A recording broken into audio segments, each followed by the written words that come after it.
Welcome to You Are the Media Christmas Special 2021 Take 2. That's a photograph of me from the Shelley Theatre 2 years ago. And wow, a lot's happened in 2 years, hasn't it? Who knew? Who flipping knew? I talked a lot of random things on that day, but I just want to recap two things for us today. The first is finding your right tribe, and the second is resilience. And boy, did we need those two things in bucket loads the past 2 years. When we went into the first lockdown, I saw a fantastic thing happen amongst the community. You all reached out to each other, appearing on each other's podcasts, blogs, vlogs and so on. And that was fantastic. And I bet it was such an easy ask. And that's because of the near instant credibility that we've built amongst ourselves.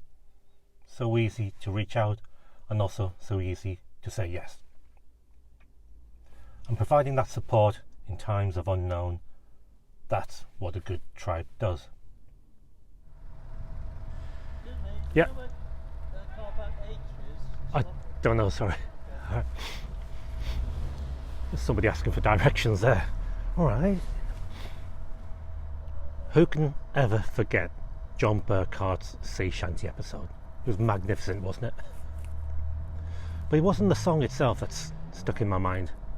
It's those 2 or 3 minutes beforehand when John explained what the lunch club meant to him. Someone like John is effervescent, a firecracker. He needs people to bounce off, and he bounces off the walls himself. So I can only begin to imagine what it was like for John to be locked in, not being able to see and meet people. When he explained what the lunch clubs meant to him, every 2 weeks it was a thing that kept him going. It was really, really touching. And you could tell by the emotion, the quivering of his voice, how deep and meaningful the community is. It nearly set me off as well. So I'm glad we were able to play a part in helping John, and that's what a good tribe does. Just before I move on to resilience, I want to have a go at you people, you that were there 2 years ago, because you all laughed at a really, really inappropriate point in the presentation. You even had to look into the camera and apologise. It was that shameful.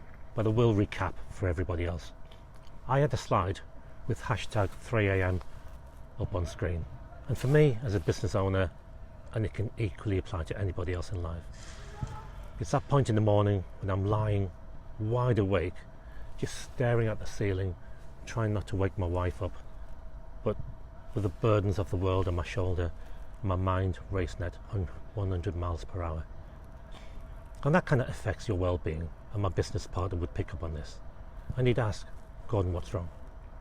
And I'd say, this month I'm really worried about being able to pay the staff, suppliers, PAYE, VAT and corporation tax. February must literally be a killer. And he'd say, yes, Gordon, but what's the worst that can happen? And I'd say, can't pay supplies, staff, PAYE, corporation tax and so on. And he'd still say, yeah, Gordon, but what's the worst that can happen? At which point I brought up a slide of a news article from the Bournemouth Echo about a local business person who unfortunately fell into financial difficulties and took a shotgun and blew his head off. At which point the whole room burst into laughter, and that really took me by surprise. But I get it now. I get it. 2 years on, and you taught me a valuable lesson.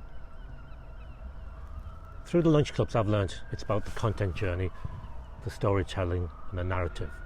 So I was giving it da da da da da da da da da, and then got to the big reveal.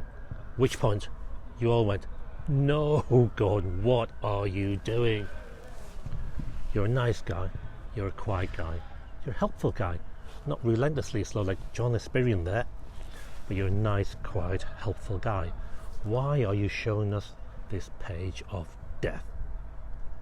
And it's heartwarming to know that you didn't want to be there. You were repelled by it so much you went to the other extreme and laughed your asses off. And there's the lesson. We need to laugh more for our resilience. Laughter gets air into our lungs, revitalizes us. It can help reduce our tensions, and control of our breath, as Tracy Howes will tell you, can actually just make us calmer. So we need to laugh more, but also we need to laugh together. And this is a lovely photograph of all you people out there, so please do take a screen grab, take a photo and tag each other and share the love. I haven't finished yet. Mark asked me to pad out for a few more minutes. So the first half of the talk was all about you wonderful people out there, but the second half, it's about me and my journey from the back of the room to the front of the stage. Well, maybe not the stage today, hence the version 2. This is from the first lunch club. It's actually the very first lunch club back in May 2016. I sat at the back, very nervous, with self-doubt and all that imposter syndrome.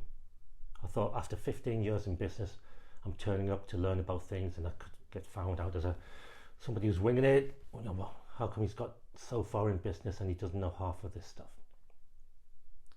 And even after 2 or 3 more lunch clubs, like at the Urban DK Hotel and the Larder House, which is my second home, I just didn't feel comfortable at all.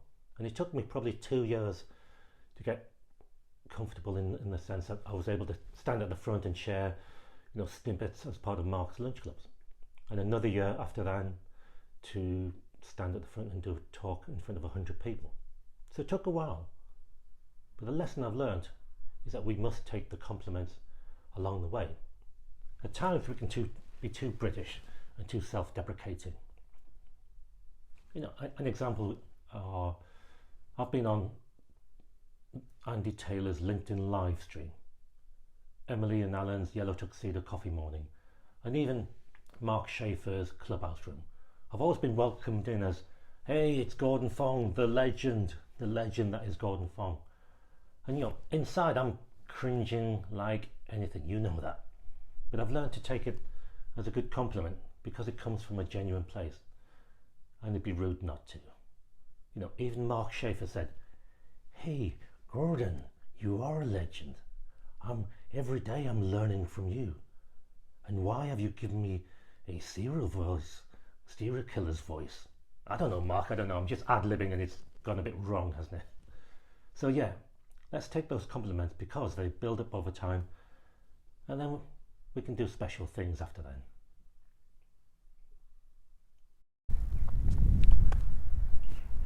This year I've been really fortunate to be on video calls with the likes of Drew Davis, Mark Schaefer and Carla Johnson. And that's been through the near instant credibility on a global stage that I've been able to be afforded this opportunity. And that's all been built by you, of the community, you and the media community out there. And I just want to say thank you for that. In the old world, we'd have to fly around, go into different conferences, watch the speakers perform, and then afterwards maybe try and grab a little selfie with them, at them and tag them, and maybe after 2 more times, 3 more times, they'll remember you to have a nice little conversation in the corridor. But through the group, I've been able to have a hour-long discussion with them, and they've been really, really helpful. Right, stop. Yes, I admit I have a man crush on Drew Davis. I think he's a fantastic guy, and I love his videos. And I'm learning all the time, and if I can make my videos a little bit better next time then as amateurs, that's fine. You're probably not old enough, many of you, to remember Eurotrash, but he reminds me of Antoine, that little cheeky, chirpy chappy, staring up at the camera, moving around like one of them things.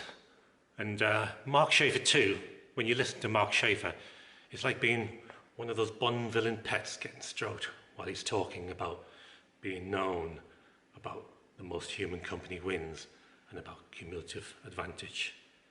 Mark Schaefer. Yeah, that's you, Mark Schaefer.